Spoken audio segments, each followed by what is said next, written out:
with a whole lot of truth. Remedy Revolution is here for you. Ooh. And now here's your host, Aaron Page. All interviews presented on the Remedy Revolution podcast are designed to provide information and inspiration only. Guests of the podcast may present opinions and anecdotes which are solely their own. And as always, before beginning any treatment protocol, please consult with your preferred medical provider. Hey everyone, this is Erin. Welcome to the Remedy Revolution. Today's guest is someone named Doug Lindamood. Doug, I met at a farmer's market, actually, down in San Diego when I was living in California. And he has quite an interesting story, which I'll let him tell himself, but he calls himself a self-confessed CFLLR or Siffler, Christian fundamentalist libertarian lunatic rancher who practices obscure and bizarre ranching methods that are oddly enough great for the environment, the animals that live in it, and the people who consume the harvest it produces. I am so excited to have you on today, Doug. It's something that I've been passionate about for a very long time, actually since about 2007. I read The Omnivore's Dilemma and got familiar with Joel Salatin and all of his regenerative practices. So I'm excited to have this conversation about what it is that you do and how you can contribute to the remedy of the current situation going on in not only in our country, but in the world at large. So thanks for being here, Doug. Oh, you're welcome. It's a pleasure. Thank you. So can we go go back ahead. I was your... just thinking about Omnivore's Dilemma. It's actually right here on the bookshelf because that's kind of a staple of the whole. Yeah, absolutely. So I have Polyface Micro, which is one of his newer books here on my shelf. So let's talk about this. So have you always been a rancher, and how did this kind of come about for you? What's your story? Oh, well, gee, that's a long and sordid discussion. So we started, let's see. So I grew up on a cattle ranch. My parents didn't own one. I rode my bicycle out to work on one. And I started with just irrigating. It was a conventional ranch. I grew up in rural Oregon, so it was pretty normal to do that, to earn enough money to buy a car eventually. And I stayed at Richard's ranch. His name was Richard, at Star Valley Ranch for, a number of years, all the way through college, because I ended up going to college near my hometown. And we never thought, I was a very conventional person, never thought once or twice about agriculture in terms of health and the relationship there. And I joined the Marines, and I was a Marine pilot for about just over 20 years. And near kind of halfway through my career, my wife ended up getting an autoimmune disease, and we decided that we were going to go with the unconventional method of healing rather than popping pills and all that sort of thing. We started looking at food and, what kind of food are we eating, and does it matter? And we found that the answer is, yeah, it really actually does. So we, at that time, were stationed in an area where we could actually be on a ranch, and we had all these farming and ranching skills. And we thought, you know what, it was a piece of cake to find organic salad, lettuce, and, berries and that sort of a thing. But what we couldn't find was properly raised meats and proteins. And so we started basically, and this story is told on our website and it's been read by 1 million people, and basically started growing our own food. And we started with milk cows, and we started doing raw milk. Milk cows led to pigs, because you end up with an abundance. And then we ended up with lots of cream and extra milk, because a cow is very productive. A modern milk cow is very productive. And these were just Jersey cows. I milked 5 of them a day, morning and night. We had an opportunity to be on this really beautiful couple 1,000-acre ranch. We leased it for almost nothing. And I was going to school at the time as part of my master's degree. And we just started basically feeding chickens and pigs with milk byproducts. And then we ended up with this great egg harvest, and one thing led to another. And pretty soon we had more than we needed, way more than we needed. So we started selling it to our neighbors. And that was the beginning of Sunrise Ranch and Sunrise Operations. And that was 13 or 14 years ago now. And we've now got a couple operations in California. We have a Wyoming ranch that does regenerative agriculture training and internships. It's also a guest ranch. We have a small restaurant on that ranch, and we actually serve stuff that we grow on the ranch to local community and tourists and that sort of thing, because we're right next to Yellowstone. So that turns out to be really good. And we just keep, it's just one thing after another. We just keep expanding. And growing, and it's a very productive way of ranching regenerative agriculture. You end up being very profitable and productive by default. And we have sort of a weird cult following, which is fun. We got people all the way from San Diego to Wyoming that follow us, and we've had visitors on the ranches that have come from all over, even Europe, to visit us. So it's been pretty neat, pretty wild adventure. I would have never thought that this would happen. I retired from the Marine Corps, became my full-time job, and I'm currently writing a book called The Accidental Rancher, which actually makes sense. How one guy becomes, go from Marine pilot to, I was just digging a ditch the other day. So, figure that one out. Yeah. So that's our story in a nutshell. Yeah, I love that so much. So obviously there was the health component when it came to, what you wanted to do to help your wife. Right. So for those who are uninitiated, how does your way of, sustainable ranching, farming, having the cows eat grass, which they are intended to eat, all of those things, how does that help not only, the local community, the environment? What would you say to somebody who might say, advocate for like a vegan diet in lieu of something like this? I know that's a loaded question, but yeah, it is. And actually, so I've found that the vegans and the vegetarians, and we've had just tons of conversations. Two components to that is, so first is if I get a chance to talk to them, I can explain to them what we do and how that's different. Because a lot of those we find that we have all these overlapping concerns. I am what I call iconoclastic. I can offend my rancher buddies as easily as I can offend someone who's a vegan or a vegetarian. I have that skill. I can make everybody angry. But what's unique about it is that I share a lot of common ground. I wear a cowboy hat, but I'm an environmentalist. So those two terms are almost never used in the same sentence. I'm not a vegetarian or a vegan, but I care deeply for my animals. They're almost kind of a part of our family. Yes, we eat them, but we were intended to do that. So that's a very natural and normal thing.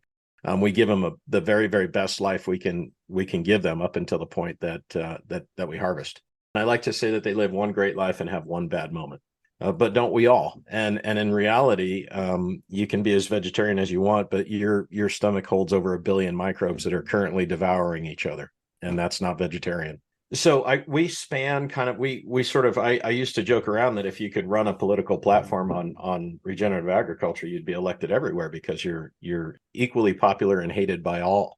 So everybody has a problem with something we do, but everybody can also have a chance to come together, and if you can get a reasonable discussion underway, you see a lot of progress in that area. I think I might have wandered off a little bit. The question originally was, what would you tell somebody? And so the second part to that answer is that I wouldn't actually. I would just demonstrate.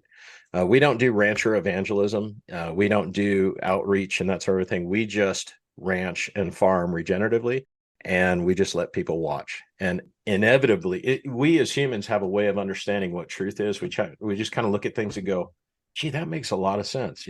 Whether or not it meets my political platform, or whether or not, my neighbors agree with me, or my kids think that's great. I just look at things. A lot of times we just look at things and go, that's a pretty decent idea. Whether I admit that to anyone else or not is a different story. The difference in regenerative agriculture, sustainable farming, that sort of thing. And I tend to use regen ag because it really captures, it's a holistic approach, right? So when we talk about where we're going to move the cows on the ranch, for example, we interact that with not just is it profitable, is it healthy for the cows, but what does that do to our 100-year plan to restore the creek, right? How does that affect the microbes that those cows are actually walking on top of, that are actually part of the ecosystem that they're feeding from?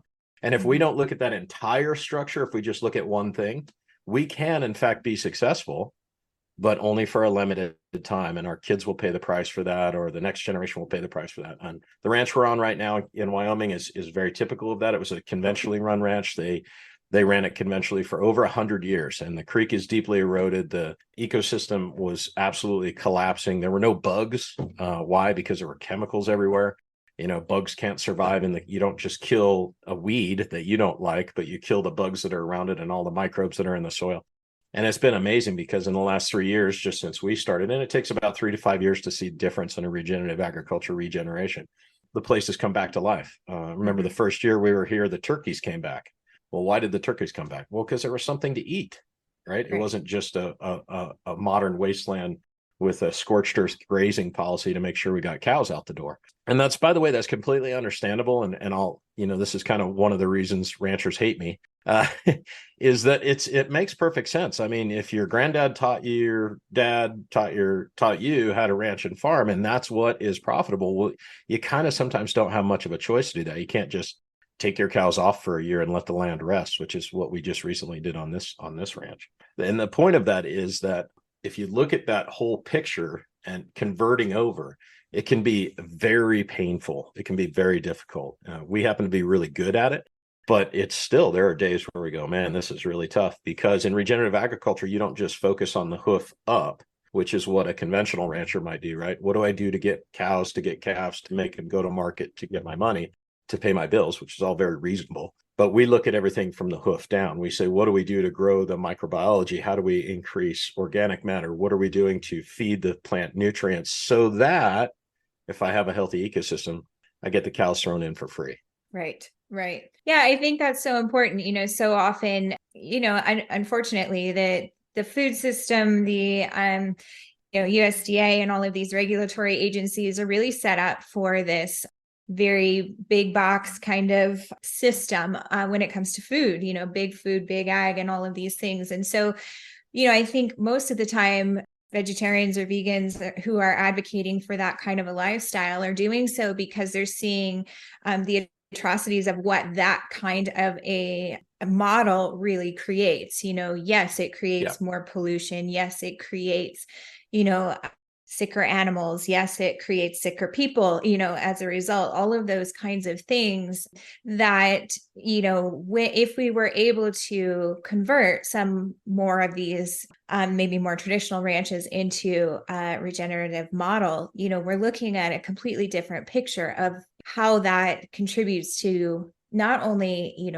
the health of our people and our planet and the animals themselves, but, we're, like you said, bringing things back, so it's not just this idea of, a better system than what is existing right now, but we're even creating an increase in the flora and the fauna, more environment for wild animals to survive, those kinds of things that I think is very short-sighted in a lot of ways in the traditional model. One of the things you had talked about, and I know you've been very passionate about not utilizing antibiotics in your animals, but one thing that caught my eye a while ago, because I followed you for a long time, was your discussion about mRNA in meat. So can you talk a little bit about what is going on within the community as far as pharmaceuticals being given to some of the animals, and what we need to look out for as consumers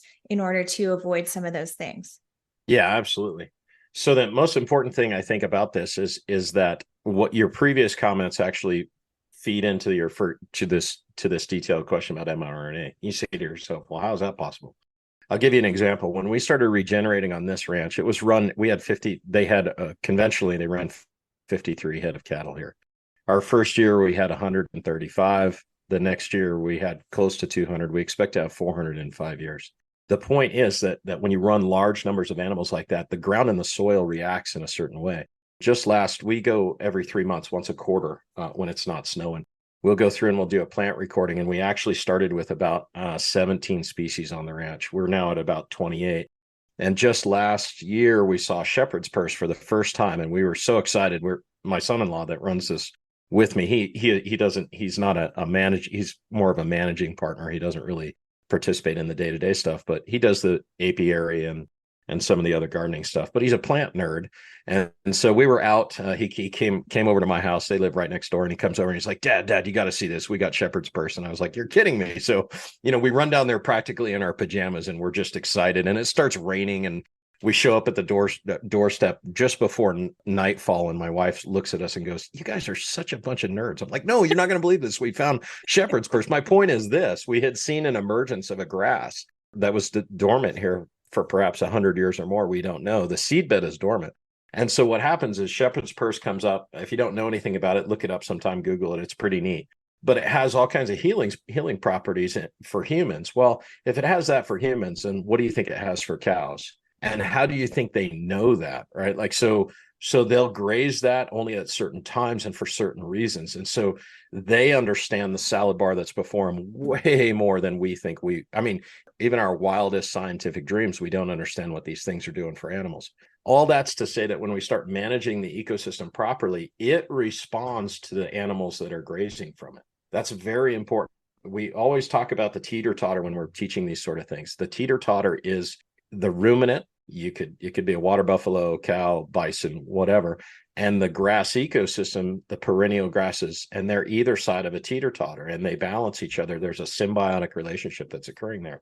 So what we find is that as the ecosystem is treated properly, becomes more healthy, responds back to the cattle then respond to that. And so over time, our herds that are perhaps genetically dependent on all kinds of needle injections have now stopped becoming dependent on that, because they're starting to heal themselves from a natural ecosystem that provides and has provided for thousands of years without us around quite successfully. The ability to keep that herd healthy, to make sure mama has plenty of good milk for her calves, all the things that are needed to make sure that you have a healthy ecosystem. And we find that it's not that we're antibiotic. I mean, if we have a cow that's really down and gonna die, well, we're gonna treat her just like I would if I was in a chainsaw accident. I'd want the doctor to go, well, I know you're kind of a natural guy, Doug, so we'll just let you bleed out. No, dude, just stitch me up. I mean, gee whiz, right? We just don't eat that animal. It doesn't become part of our food production, and we use it very little. We do have an emergency supply here if we need it. What I'm talking about is we don't routinely use it. It's not a crutch for us. It's more like a bandage, if you will. And we understand that it's not something that you can do forever. And so over time, the whole herd begins to adapt genetically to the grasses around it, and it just doesn't need the antibiotics. As far as the mRNA is concerned, that's a very savvy marketing term and usage of that, actually, by the cattle industry. There are no mRNA, as far as I know, as of today, there are no mRNA devices that you can use for cattle. There's nothing approved for cattle. There is one for pigs, and that does make sense. Obviously, we wouldn't use that. Nor would we eat anything that uses it. So the first issue is that there's nothing that actually exists. There's the threat of it, which has probably got everybody in a hype. And then the cattle industry in California recently, I believe it was the Cattlemen's Association, recently made a press release and said, well, we're not going to use it or something like that. Well, as soon as you say that, now everybody thinks, wait a second, if they're saying they're not going to use it, it must be in everything. And so now you're worried about drinking coffee, and you're worried about, should I eat this, piece of jerky, etc. It's not there yet. Could it be? Well, yeah, I mean, it could be. I wrote a response to somebody recently. I said, well, it's possible. Anything's possible. I mean, I wouldn't put anything above the government. Sure. So, I mean, is it possible? Yeah. Is it in use? Absolutely not. I think the bigger concern is, you might be chasing a half of a percent of people that would even use it. I think the bigger concern is, we're whistling by the graveyard when we go by 151,000 acre ranches that are abusing their ecosystems and washing out the streams, and we're losing 3 millimeters of topsoil a year. When we're talking about, oh my gosh, we run after the mRNA thing, it's like, well, hold on a second. We got way bigger fish to fry. So yeah, absolutely. So sorry, go ahead. So our policy is that you only use antibiotics in a life-threatening situation. If you do, the animal has to be cold. And then, of course, we don't have any use for mRNA. If there's worry about transfer, you'd have to be able to track the mRNA went into an animal, and then it went into the human, and then it was digested. So for that to be effective, it's kind of a stretch, I think. First of all, the whole reason they have it, and the whole reason we they injected vaccines into people, was because they had to put it inside the body, not inside the digestive system. Mm-hmm. Right? If it was inside the digestive system, if you remember a few years back when the whole world was panicking and everybody was going through this, there was all this talk about, well, I remember watching TV, and they're like, well, how are we going to get all this vaccine to everybody in the world and make sure it's frozen at just the right temperatures and gets injected? And of course, I didn't care, because I wasn't taking the darn thing. So I was like, oh, that's a really interesting scientific problem. I'm sure they got a lot of people that are going to make billions on how to actually solve that. And we watched that unfold. And I remember thinking, well, that's odd. Why don't they just mail everybody a pill? Well, because for whatever reason, they couldn't get that particular vaccine into people's digestive system and get them to absorb it. So it'd be a stretch to then think that, well, we could put it in a cow and then you could digest the cow and then somehow or another, the mRNA would be inside you. I don't think so. I think your body's just I think your stomach's just going to eat that up and it's going to take its natural course. So, Sure. now if they sneak into your bedroom in the middle of the night and poke you with a needle, I think you'll wake up. So, if they're going to do that sort of a thing, that's a different story. Yeah. So when it comes to what's going on in the, let's say, big ag, big food, and their incestuous relationship with the government. So what is it, obviously I see regenerative agriculture as being the number one solution for, so many of the issues going on. However, especially when you talk big game about climate change and everybody should drive an electric vehicle and that's going to solve the world's problems. I'm like, why don't we start with like food? Like that would be a much better place to start. But that's so, funny. So why, what in your opinion would be one of the remedies for, this hugely broken system? How can we as consumers and, even as, leaders and politicians and all of those kinds of things make a difference and make a dent really in this very corrupt system? How do we switch the, narrative here? Well, everybody has a different opinion on this. The big players in the industry, Joel Salatin and Gabe Brown and those guys all have a different approach. Just everybody's got a different approach. My approach on it is very small and segmented.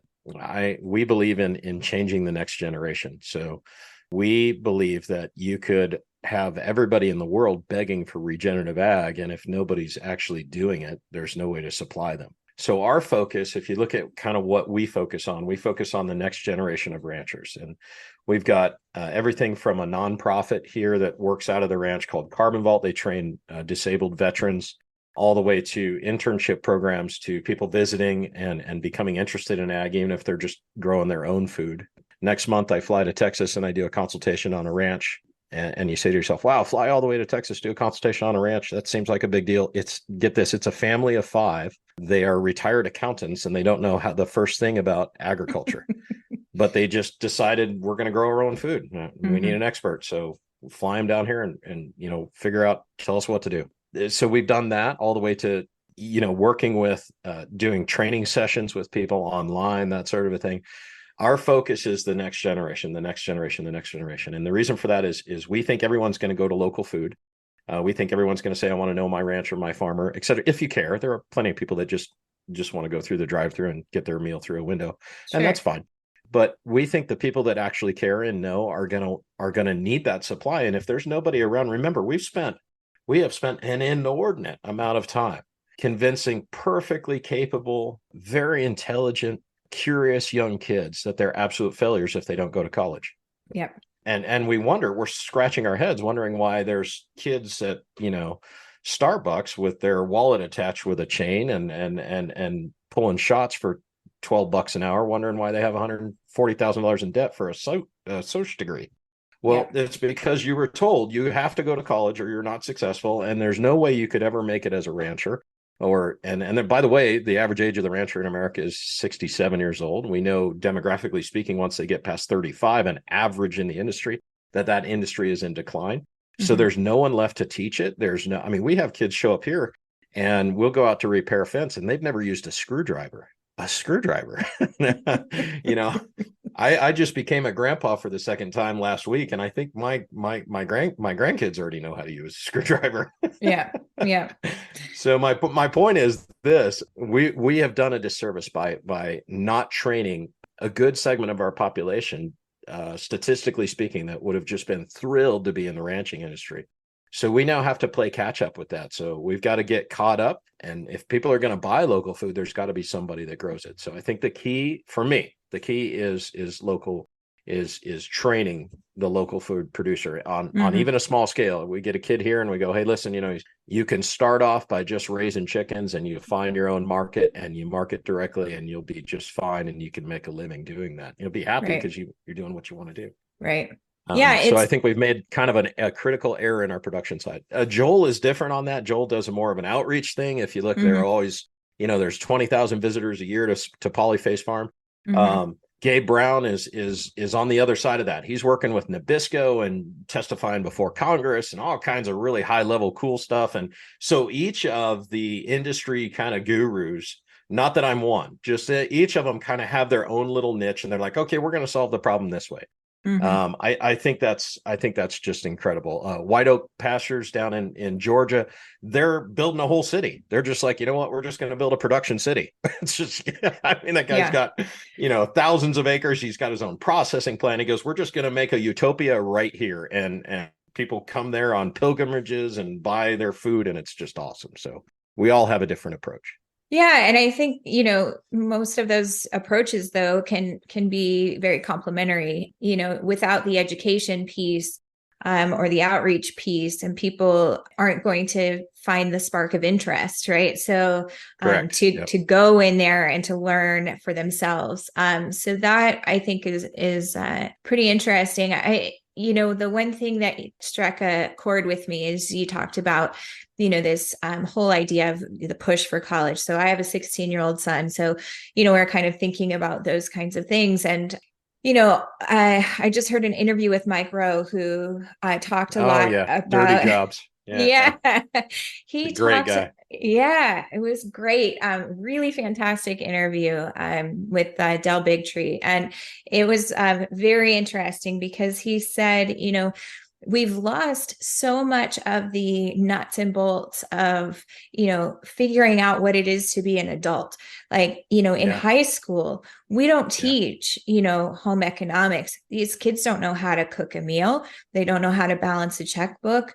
They don't know Yeah. how to, and we've become more and more and more dependent on running to the grocery store, for Yeah. example, or, instead of being able to be sustainable at home in any sort of way. And so I do think that a lot of that can begin just in your own backyard. We had chickens for quite some time, backyard chickens, because I thought, well, if this is the way, one of the ways I can do my part, and learn something new and learn a new skill, then, it's small, but it makes a difference to me, Yeah, exactly. Well, we So, had an internship here. This it just ended recently, and so it was 90 days, and they show up here, and they're college undergrads. Many of them are college undergrads. And I remember so the way we run the internship is there's a commercial kitchen here with a dining facility, and then there's small cabins. They all mhm, share cabins like a dorm room. So we went over the cooking schedule. Okay, so team A is going to cook. So halfway, I don't know, early in the afternoon, you're out repairing fence. So team A leaves and they go back to the kitchen and they cook for everybody else. And then they have a communal meal, and that's how they do dinner here on the ranch, so that we don't have to hire staff we don't have to hire a full-time cook. And then mhm. they rotate. So team A, B, T, C. And then once a week they get together and they make their menu. Well, this young gal shows up, and she's from a sorority, and she's just really, really nice lady. And she goes, yeah, I've never cooked before. I go, well, how do you eat? And she goes, well, in my sorority, we have someone who does everything. And I said, well, Yeah, welcome to the ranch. You're cooking and you're cleaning as part of your duties for, how to make it through life here. right. And it was so funny because we did her exit interview, and I'll never forget. She sat down. I said, well, what was the top learning event for the summer for you? And she goes, the cooking. She goes, I'm really hooked on it. So I thought, you came here and you were doing artificial insemination on cows. You're building fences. We were building, erosion control devices. You're butchering chickens, and you tell me the greatest takeaway from the ranch is cooking. And I'm thinking, you could have skipped the ranch for. I mean, she enjoyed everything else and was really Right. she's pre-vet, so there were some other things that were a top choice for her, but that was one of them. She was like, yeah, the cooking was really helpful for me, and I was like, oh, that's amazing, good. Well, I'm glad we could teach you something. So that's kind of funny, but Yeah, yeah, it's a life skill, right? It's just one of those things you have to have, or you starve. absolutely. Absolutely. I mean, I can't remember what it was, but just the other day I heard somebody said, well, how did you learn to cook? And they were like, well, I got hungry. Yeah, exactly. I was forced to. Yeah, exactly. You Yeah. know, but so many things that, we have really lost as a society when it comes to educating our young people. So I think that's really valuable. Yeah. Yeah. That you're starting them young and, training them in, really just life skills. Right. Right. Well, we've lost so much of these things, and one of them is the connection between the product and the food. When the kids come out, when I call them kids, when the interns come out and they butcher their first chicken, it all of a sudden hits home that this thing is giving its life so it can sustain you. That's a whole story right there. We could get into what that actually means, and I mean, you could just have hour-long discussions on that alone. Our neighbor will call and say, "Hey, we need some help branding cattle. Bring your crew over." And so, at 4:30 in the morning, they're rustled out of their racks out here. We all pile in vehicles. You got your work gloves, and you go over and you work on this other guy's cattle ranch, given 100%, 110%. That's one of the things we require the interns. Hey, we don't give 100% here. We give 110%. And if you're ever not, you need to leave. It's hard work, and you're doing it for someone else's benefit. And then you leave and they say, they feed you lunch and you leave and you come back to this ranch. And then, we only do that once or twice in a summer, but they go, man, that was so rewarding. Wait a second. Why was that so much more rewarding? Because you did something sacrificial and beneficial to someone else, and you didn't get a thing for it other than a lunch. Okay. And you're exhausted, and it took you 12 hours because you started at 4 a.m. and didn't get back till late at night. And by the way, you still have chores to do here. So you see them come through, and they're, 19, 20, 23 years old, never been exposed to anything like that in their lives. I mean, they met all the scholastic requirements. They got A's and everything. And we're in band practice and all that stuff. But when you see them here and they're, their jeans are torn and they're dirty, they're sweaty from a full day's work, they go, wow, there's really something to that. And it's a powerful, powerful message that I think, we love having kids come here that don't want to be in the ranching industry. They just want to make it in life. And I go, hey, listen, pay attention for the summer and you will be successful as a bank, president, or as a working in this particular design industry, or as an electrical engineer. You'll do much better if so we really enjoy the internships because we get to pour into that next generation. I think there's something so valuable in doing some kind of a manual labor. I think we've lost a lot of that. We sit behind desks all day, even in school now, there's not a lot of outdoor play. It's, very focused on, academia and what you can do with your mind, but there's so many valuable things that we can get from doing things with our bodies, like digging a ditch, there's such a self-awareness that comes from that. Yeah. I mean, physically, obviously, but like, there's this very deep sense of contribution, I think, when you're actually physically doing something. I think it's just different.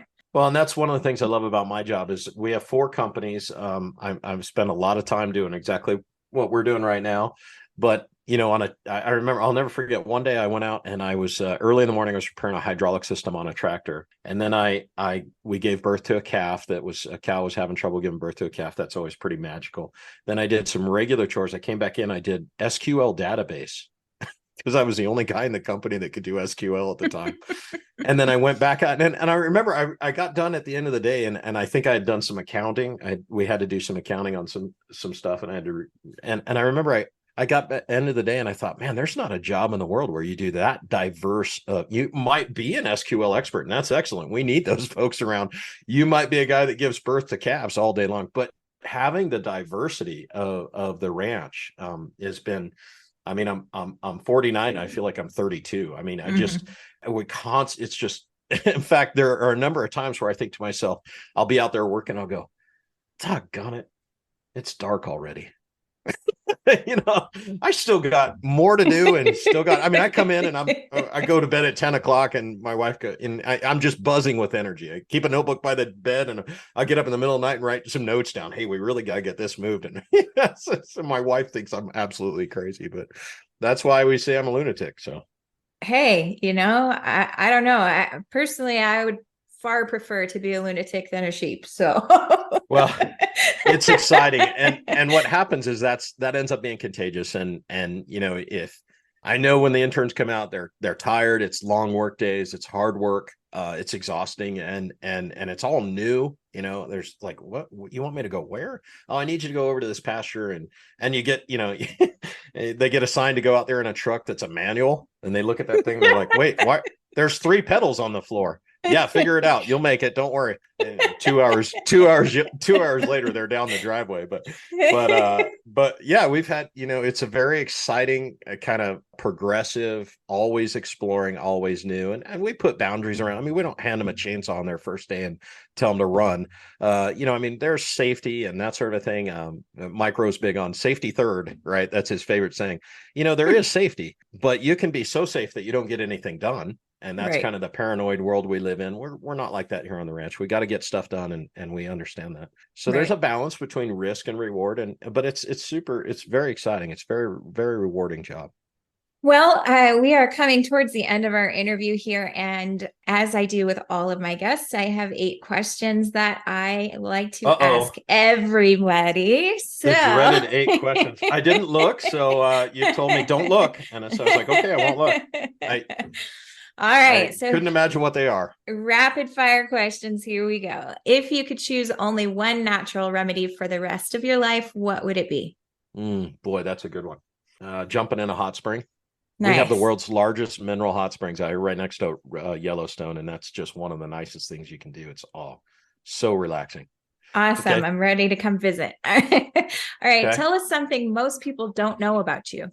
Oh boy, that's a tough one. Let's see. Most people don't know. Oh, Aaron, you're killing me. Maybe I should have prepared. Most people don't know. I have a math degree, but I'm not very good at it. How about that? I'm the most humble mathematician in the world. That's true. Most people don't know that. They go, "Oh, he's got a math degree. He must be really good at it." Actually, I struggle with it. It's really hard work. That's part of the reason I'm a rancher. If I were to compile a playlist of happy music, what song would you suggest be added? Oh boy, that's a good one. Oh boy. Oddly enough, so I'm a country guy, right? And I listen to country all the time, but the truth is don't tell anybody this. This is a secret. It's going out to millions of people. I'm a Swiftie. I really like Taylor Swift. My wife jokes, and that might go into like things people don't know about you. Yeah. We'll be sometimes when I get a chance to relax, she'll like put on music, and it's usually like country and that sort of thing, and I'll go, "Hey, honey, we mix a little Taylor Swift in there for me." So, not too crazy about her as a person, but man, I love her music. So something Taylor Swift. I don't know. One of the things from 1989. There you go. All right, there we go. What's your favorite guilty pleasure? I get up in the middle of the night and I drink a glass of milk. True story. Most people get up and it's like, okay, cake, ice cream, whatever. I'll wake up in the middle of the night, and usually it's like 2 or 3 in the morning. I'll get up, I'll go have a nice cold glass of milk. My favorite thing to do. Awesome. Guilty pleasure. What's the most influential book you've ever read? Oh boy, that's a really good one. Most influential book, it have to be the Bible. Read it a million times. Love it. 66 books. Yeah, 40 different authors, all one theme. And it just refreshes my soul. I read it every morning. Just love it. You and Dr. Jim Meehan both gave me the same answer. So awesome. What does the word revolution mean to you? Oh, change from within. Yeah, change from the lower levels. Mm-hmm. People becoming aware at the lowest possible level of society. Yeah. What does the word remedy mean to you? Revolution that takes action. Yeah. So you can be revolutionary. Hey, that's a great idea, and then do nothing about it. Mm-hmm. But remedy is when you finally put it in gear and you say, you know what? I think, one of my favorite things, I'd like to support, it's great to support local agriculture as you go to Walmart to pick up your big bags of groceries in the plastic. And, you say, no, I want to support local agriculture. Where's the nearest farmer's market? How do I get a hold of a rancher? That Absolutely. I think is remedy. Yeah. Were those good answers? Did I win? One more. I'm not going to make it. If you could impart one piece of wisdom onto our listeners, what would that be? Oh, it'd be to understand what nature's trying to tell you and not go against it. When we graze cattle, we actually look and see what they're doing. They're gonna tell us we're the orchestra conductors, they're the music makers, and they'll tell us what they need and where they want to go and what they need to do. And then if we can balance that with what we're trying to get out of our ecosystem, like a 100-year plan to repair the erosion on the creek, we've really fit our niche. So I would say, listen to what nature's telling you. Much of what we're dealing with is because we are trying to go against what nature is really mandating or prescribing for our lives. And we're just not following the prescription. And, you read all these problems. I've got this, I've got that. This is hurting me. This doesn't work. What is nature telling you to do? Just look at it's really, we've been around for a long time. It's going to work. Trust me. Yeah, absolutely. I think several years ago, I said my life's motto is don't mess with nature. And nature knows, and when we listen, it's way more powerful. We are way more powerful when we listen to that innate calling that really is present all throughout the planet. So absolutely. Yep. Well, Doug, you can hear it if you put your ear to the ground. Yeah. Absolutely. It has been an absolute pleasure. Okay. Doug, you've talked a lot about all of these amazing programs. Where can people find you? Oh, man, that's always a tough question. We tell people start at sun-riseranch.com. That's an informational website. We don't try to sell you anything there, but those all feed into the other companies. There's 4 major websites. There's sun-riseranch.com has our blog. It has all of our information that people have told us there's enough written there. You could actually start a ranch, and it's kind of got our daily happenings. And then from there, if you want to buy stuff, there are links that get you over to Sunrise Ranch store. There's a link over to localbeef.com. There's regenagbnb.com, which kind of handles the guest ranch and the internship programs and all that sort of a thing. So you can go to one of the websites. If you just do you have to spell it right, SON-rise ranch. You can't put in SUN. You'll get, I don't know, some horse facility somewhere, which I'm sure is probably a great place. You could check them out too. But if you want to get to us, you got to go to SON-riseranch.com. Awesome, Doug. Thank you so much for being our guest today. We hope you all enjoyed this episode of the Remedy Revolution. Take care.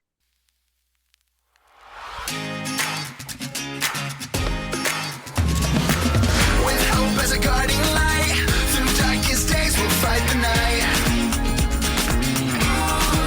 with a whole lot of passion, with a whole lot of truth. Remedy Revolution is here for you.